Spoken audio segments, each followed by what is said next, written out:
नमस्कार। Union budget 2027 बस कुछ ही दिनों में आने वाला है, लेकिन उससे पहले गोल्डमैन सैक्स की एक रिपोर्ट ने मार्केट में हलचल मचा दी है। गोल्डमैन सैक्स ने कुछ बड़े सवाल खड़े किए हैं। उनमें डेफिसिट, डेट और डिमांड को लेकर कुछ प्रमुख बातें पूछी गई है या उसके बारे में कुछ मत दिए गए हैं। क्या ये रिपोर्ट आपके पोर्टफोलियो को हिला सकती है? क्या इससे आपका पोर्टफोलियो इंपैक्टेड हो सकता है? चलिए विस्तार से समझते हैं। सबसे पहला मुद्दा जो है वो फिस्कल डेफिसिट का है। तो सबसे बड़ा सवाल ये फिस्कल डेफिसिट पर गोल्डमैन सैक्स का कहना है कि सरकार के लिए फिस्कल कंसोलिडेशन का रास्ता थोड़ा मुश्किल हो सकता है। यानी ये कि फिस्कल डेफिसिट कुछ जो टारगेट था वो 4.4% का था और इसे 4.1 से 4.3 के बीच में देखा जा रहा था। लेकिन ध्यान देने वाली बात यह है कि टैक्स कलेक्शन कम हो रहा है, तो क्या सरकार खर्चे में कटौती करेगी? मार्केट ये जानना चाहता है कि क्या सरकार अपनी बैलेंस शीट को साफ करने के लिए स्पेंडिंग कम करेगी या ग्रोथ को प्रायोरिटी देगी। तो यह एक काफी बड़ा मुद्दा निकलता सा आएगा और यह बहुत कुछ डिसाइड करेगा कि सरकार अपने फिस्कल डेफिसिट को कहां रोक पाती है। दूसरा सबसे बड़ा मुद्दा है डेट का, यानी कि उनके जो उधार लिया जा रहा है गवर्नमेंट का और उनके ऊपर टोटल जो लोन चढ़ता जा रहा है। तो 2031 तक डेट टू जीडीपी रेशियो उन्होंने 50% तक लाना था, लेकिन गोल्डमैन सैक्स के अनुसार ये तभी मुमकिन होगा जब नॉमिनल जीडीपी का ग्रोथ जो है कम से कम 10.5% तक रहे। इसके अलावा देखा जा रहा है कि 2027 में काफी रिडम्पशंस भी होनी है, काफी जो उधार लिए गए थे उसे लौटाना भी है।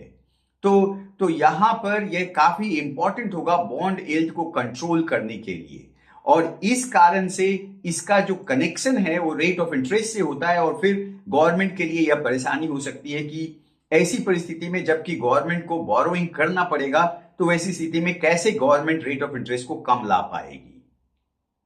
और तीसरा है कि जो गवर्नमेंट का जो प्रायोरिटी है वो स्पेंडिंग प्रायोरिटी है या ओवरऑल जो कैपेक्स की जो बात चल रही है, कैपिटल एक्सपेंडिचर की जो ग्रोथ की बात चल रही है, उस पे गवर्नमेंट का क्या नजरिया होता है, उसके ऊपर भी उन्होंने गोल्डमैन सैक्स ने उस पे सवाल उठाए हैं। डिफेंस और रेलवे जैसे पे शायद गवर्नमेंट अपना ज्यादा ध्यान दे सकती है और इन सेक्टर्स में काफी बड़ा उनका झुकाव हो सकता है। तो इसके ऊपर भी गोल्डमैन सैक्स ने डिस्कशंस किए हैं, उसके बारे में बताया है। और फिर आता है बड़ा सवाल यह आता है कि यदि देखा जाए और उनके अनुसार गोल्डमैन सैक्स के रिपोर्ट के अनुसार जो सेकेंड हाफ है जो FY27 जो वित्तीय वर्ष 2027 का है, उसमें यह माना जा रहा है कि सेकेंड हाफ तक जो है लोअर इनकम हाउस होल्ड में डिमांड वापस आ सकती है। इसका कारण ऐसे माना जा सकता है कि जो जीएसटी और जो इनकम टैक्स में रिलीफ दी गई है, इसके कारण से यह देखने को मिल सकता है। तो ये सारी कुछ मुख्य बातें गोल्डमैन सैक्स की तरफ से की गई है।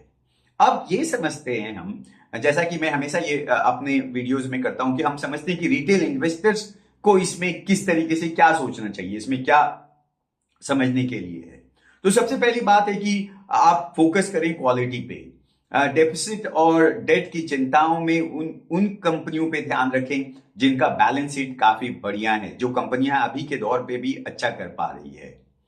अगर कैपेक्स में कटौती होती है तो इंफ्रास्ट्रक्चर स्टॉक में वोलेटिलिटी आ सकता है, तो इस पे भी आपको ध्यान रखना हो सकता है, क्योंकि गवर्नमेंट के पास में फंड की कमी अगर आती है तो डिफेंस और इलेक्ट्रॉनिक्स पे पॉजिटिव आउटलुक माना जा रहा है। और सबसे इंपॉर्टेंट बात कि मार्केट में उतार चढ़ाव के बावजूद कभी भी आप हड़बड़ी में कोई भी फैसला ना लें। गोल्डमैन सैक्स के मुताबिक फाइनेंशियल ईयर 27 में जीडीपी ग्रोथ 6.8% रह सकती है, जो कि थोड़ी धीमी है। इसलिए शायद आपको अपना व्यू लॉन्ग टर्म रखना पड़ सकता है। हमेशा याद रखें कि शॉर्ट रन में काफी वोलेटिलिटी आ सकती है। तो यह जो है ये पूरी बातें हम समझ सकते हैं कि जैसे गोल्डमैन सैक्स ने कुछ जो जो आशंकाएं या कुछ उनके जो जो चिंताएं हैं वो कैसे उन्होंने फिजिकल डेफिसिट के ऊपर थोड़ा सा रखा है और डेट के ऊपर रखा है, लेकिन वहीं यदि तीसरी तरफ अगर देखें तो निश्चित रूप से उनका मानना है कि जो लोअर इनकम ग्रुप पे जो उनका जो कंजम्पशन और जो ओवरऑल जो डिमांड है वो आने वाले समय में लेट FY27 में बढ़ सकता है। तो यह थी एक अंडरस्टैंडिंग जो बेस था गवर्नमेंट गोल्डमैन सैक्स का जो विचार है आने वाले बजट के ऊपर में। तो आपको इसके बारे में क्या लगता है? आपको क्या लगता है कि आने वाले समय में गवर्नमेंट जो है स्पेंडिंग को थोड़ा रोक कर फिजिकल डेफिसिट पे ध्यान देगी और इस तरीके से ओवरऑल इकोनॉमी को एक काफी स्ट्रॉन्ग तरीके से उसको सपोर्ट करेगी, या गवर्नमेंट जो है आने वाले समय में काफी खर्च कर सकती है? इन बीच में किस तरीके से गवर्नमेंट का किस तरीके का अप्रोच रहता है, इसके बारे में यदि आपका कोई ओपिनियन है तो आप प्लीज हमारे वीडियो में कमेंट कर जरूर बताएं। और यदि आप के कुछ क्वेश्चंस हैं इसके बारे में तो प्लीज उसे भी आप ऐड करें। और यदि आपको वीडियो पसंद आया हो तो लाइक करें और हमारे चैनल को प्लीज सब्सक्राइब करें। Thank you so much. मिलते हैं अगले वीडियो में।